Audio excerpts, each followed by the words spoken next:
Really cool to see that exhibit there in Cooperstown. Randy Johnson, obviously a Hall of Fame pitcher, but he's become quite an accomplished photographer, shooting photos at NFL games, at various rock concerts, and of course his trips to Africa. Cliff, you first faced Randy Johnson. He's laughing already. August 8th of 2001. What do you recall about facing the big unit? Very uncomfortable is what I recall. On the deck thinking, hey, what do you do? I mean, you know, everybody thinks you're supposed to go out there and be competitive and like, you know, I'm going to get him. You don't have that mindset facing him. It ain't cool. You know what I'm saying? I'm up there thinking, take some hacks, get after it, but is he going to hit you in the face? Like, you ain't hitting that. Right, so you chalk it up as, you know what, don't let this derail you from being who you think you are. He's yelling. See, Mad Bum, people can yell.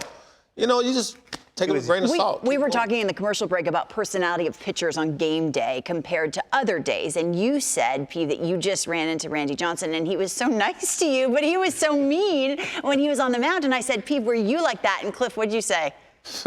He was a teddy bear. A lover, all the time. Yeah, get your love light on. No, I took what I did between the lines very seriously, and I wasn't trying to be a friend at that point in time. Other than that, I think I was pretty friendly. Randy Johnson had an edge about him that few guys carried around. I would go over and work out on Arizona's side when I first got in the big leagues, and I was scared to speak to him. I remember asking him to sign a ball for me one time. What'd he say? He did. He didn't sweet spot it, but he signed the ball for me.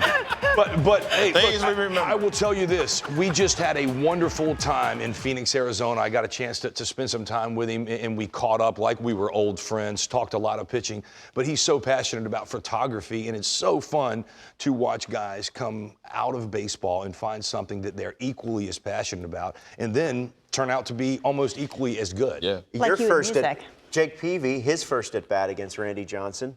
A double. A double. A double. Sorry about that. Right? What? You don't I was a baby like and facing Randy Johnson. Of course I remember. We always hear guys say, 6'10", coming out of the hands, he's on you at the release point. How different do you do? Yeah, you feel like you try to get as deep in the box as you possibly can. Give you extra time. But at what point do you stop? This is my territory. Well, you may know this too. Randy Johnson, we had his pitches at times. There were times where, back in the day, he was tipping, huh? He was tipping pitches. And I mean, think about this. If you go out, anybody goes out there and the other team knows what's coming, it is an awful day. Randy Johnson, we would know what was coming and still strike. That's strange because I told Billy Wagner that. I said, you know what, Wag, somebody told me you tipping. He goes, really? Well, tell him to hit it. I go, oh, okay.